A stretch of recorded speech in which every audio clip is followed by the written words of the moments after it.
Baik bu, mau tahu bedanya motor dulu dengan motor sekarang? Mau tahu? Kalau dulu motor dulu dengan motor sekarang mulai dari sadel naik tangki hampir rata, betul tidak? Kalau motor sekarang dari atas turun ke bawah, dari bawah naik ke atas. Motor ninja, pernah lihat motor ninja? Pernah tidak?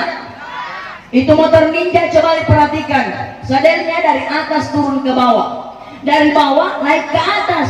Jadi kalau ada yang dibonceng, apalagi kalau cewek, pasti dia akan bengkok ke depan. Bengkok ke depan. Nah, bilang orang Makassar kalau sudah bengkok begini pasti seperti sanggarap pepe. Tahu sanggarap pepe? Tidak tahu? Ke Makassar lah. Iya. Dia pergi, masya Allah, tidak lama setelah dia dibonceng pulang ke rumahnya. Kenapa kena? Sakit? Tidak. Kenapa?